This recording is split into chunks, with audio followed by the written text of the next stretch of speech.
Mark P. Otten back with you. All right, welcome to your data screening overview for psychology research. This is my data screening guy. He's putting up the screen. He's getting ready to screen his data. He's ready to go. Okay, so this is something that is often overlooked. In fact, when I have taught Introduction to Psychology Research Statistics in the past, I have skipped this lesson for my undergrad students. And I should not skip this because I think it's interesting, in addition to being necessary, to screen out your data, make sure it's good to go before diving in and doing statistics on it. So, missing data, like we just have another video on normal curve stuff. If your data does not follow a normal curve, if it's weird, if it's skewed to one side or something, we need to know that before we go in and analyze it, typically. If there are outliers, crazy values that pull the data up or down, that might cause some skewness and diversion from normality, things like that. And then variance too, like, comes in here. So let's look at it. First, some words of wisdom from the experts, the former CSUN professors here, Barbara Tabachnik and Linda Fidel, who have a textbook that has been used a ton over the years. They thus have become authorities on this kind of thing. So from their multivariate statistics book, they say if 5% or less of your data is missing, essentially don't worry about it. You can delete those people from your data set. It's not a big problem. But if there's more than 5% missing, then we need to talk about it. So, this is real life. Sometimes you have a survey or something in psychology research you put out there. Some people skip items. Some people miss the survey altogether. So what do we do with those people? Do we just kick them out of the data? Well, there's some strategy here. And so the first step is calculating 5%. So if you have 100 people in your data set and 5 or let's say less than 5% people have missing data, no worries. You still have 97 others or whatever it is. Don't worry about it. But if you have 25 or 30 or whatever, something more than 5 of those 100 people, then we need to figure things out. And we need to figure out if stuff is missing randomly. So there's a test for this. And long story short, you can run it in SPSS and get one number that will tell you if your data is missing randomly or not. So if there's less than 5% missing, don't worry about it. If there's more than 5% missing, but it's missing randomly, also don't worry about it. So there's a couple steps there. If more than 5% is missing and it's not random, it's related to something. For example, all of the people under 25 years old in your sample are missing this particular value. Well, then it's related to age. For some reason, all the young people are not filling out that survey item, something like that. That would mean that the data is not missing randomly, and we got to go in and figure it out. Luckily, SPSS will give you that number, and it's a p-value. If the p-value is less than 0.05, the data is not missing completely at random in this case. And Dr. Rod Little from Michigan says, hey, you should probably figure out why. So that's the only scenario where you should really try to go in and figure out why, if it's more than 5% and if it's not missing randomly. Okay, so what do we do in that case? Well, list-wise deletion is just getting rid of somebody completely from your data. It's good if you have lots of data. Less than 5% missing, just do this, it's fine. Prior knowledge, you should always consult. You should always try to figure out what happened, even before you list-wise delete, or if you only have a few missing values in a large data set. You can still go in and try to figure out what happened. And if, let's say, you were with the person when they were filling out the survey and they verbally said their answer and then you coded it wrong when you were writing it into or typing it into SPSS, then you can fill that value in later if you figure that out. That's an example of something that makes sense from a well-educated guess of what should have happened, or just knowledge, hey, that should have happened. So that's what the data was. So always try to figure out what happened first. A lot of times that takes care of it. But if there's no way to know, then you can look at mean substitution and some of these fancier procedures that I won't really talk about. But there's some fancy ways to do it where you can, let's say you have 10 items on a survey and one of the 10 is missing for a person, but the other 9 are all there. You can take a mean of those 9 and plug in the missing value based on that mean. That's logical. Not ideal, but it's logical. Or you can take into account multiple variables. Oh, they said this on this survey item and that on that survey item, so they probably meant this. Well, there's a expectation maximization procedure that lets the computer kind of make a guess for you on that. I don't love it because it's like making stuff up. It's plugging in data that isn't there, but there's a pattern to it, and we could talk more about that if you want. But for basic missing data examples that we're going to go over, the EM stuff is really not necessary. Okay, so in addition to looking for missing data, we also need to check whether our variables, our samples of data, are normally distributed, if they're following a normal curve.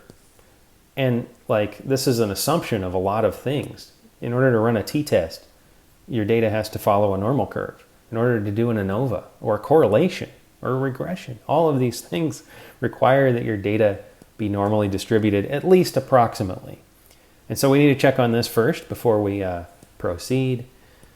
You've got some easy values to get from SPSS. You don't need to necessarily go in and make a big histogram and a huge detailed analysis of the normality here. What I like to do is just go in and grab a couple of values from SPSS. You've got the skewness there and the kurtosis. Kurtosis is a fun word to say.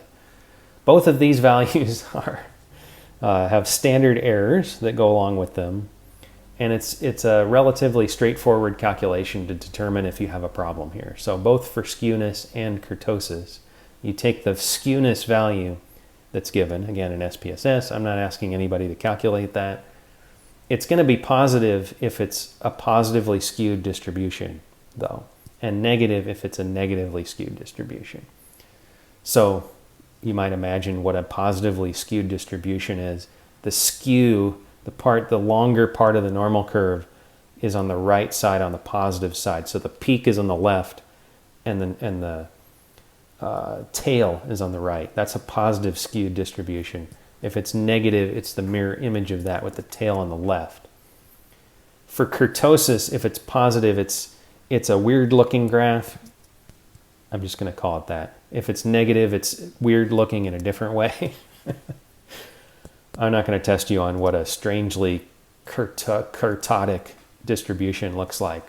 But it's a problem. It's not normal. It's weird. It's not. It doesn't follow the typical bell curve if you have a high value in skewness or one that's different than 0. And then the same thing for kurtosis.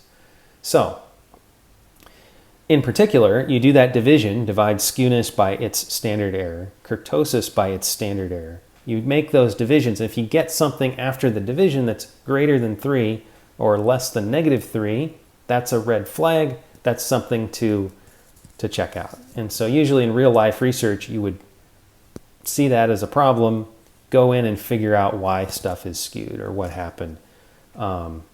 I say you don't need to do a lot of detail up front, like creating a big fancy histogram. But if you have a high value in skewness or kurtosis or something really far away from 0, okay, yeah, let's take a look at a graph. Try to figure out what happened. Okay, so figuring out what happened, maybe we discover it very quickly, maybe we don't. Maybe there's outliers in there that are driving this. So step 1 is to get the skewness divided by those divisions that I just showed you, skewness and kurtosis. Then you might do an outlier check after that. Don't do the outlier check first. You don't need to, because if it's not skewed or weirdly kurtosis high value, outliers, don't worry about it. They're not causing problems. But if you have one of those high values, then you go and check for outliers, and there's another rule of thumb here to determine if an outlier is indeed technically an outlier here. So the z-score comes in. And the z-score, you just, like, let's say you have a test where the mean was 80 and the standard deviation was 12, and you have somebody who scored like a 15 on the exam. It sounds like an error, like maybe you forgot to grade part of their exam or something. But if they had a 15 out of 100, that's an outlier. That's probably causing problems for your data to be normal, whatever. Your skewness is probably really negative. So you would calculate a z-score then for that 15, that person, and then go from there. And like if it's less than negative 3.29, that's the criteria. Or if it's on the positive side, greater than positive 3.29, then that's officially an outlier. And then we figure out what to do. Maybe we kick that person out if we're trying to calculate a mean or do some sort of test involving this data. Again, we have strategies to look through. So kicking that person out would be list-wise deletion. First of all, you see what happened. Maybe there was an error in the data entry, something like that. And so in real life, you're making these decisions based on logic, based on what you think makes sense here. You might consult with your faculty advisor on the research or whatever to double check.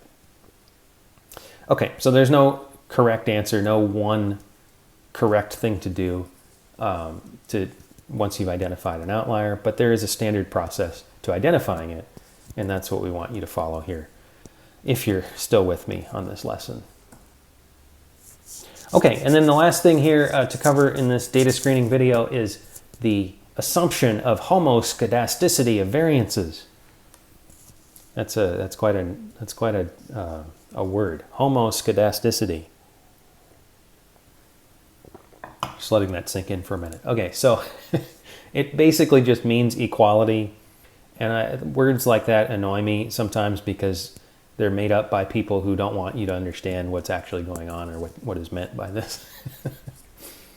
Basically, we just need, in order to do t-tests or ANOVA or the familiar tests that we're going to do here in this class, we need to know that our variances across multiple groups, multiple samples, multiple variables, are equal or approximately equal. And so we could call it the equality of variances rule instead of homoscedasticity, and I think people would understand it much more quickly. All right, so anyway, so if you have multiple variables, multiple columns in your data set, you can rank them from largest to smallest on variance. Or if you just have two, you can do this test right away called the F-max test. You basically take the largest variance among multiple columns of data in your data set, take the largest one, and divide it by the smallest one. And if this ratio is greater than 10, if there's a variance in one of your columns that's 10 times greater than the variance in one of your other columns, then you're in trouble. You should stop. You shouldn't do your stuff. In my experience, that's fairly unusual. If this is less than 10, the rule of thumb is you're okay and you can proceed, and that's pretty much it.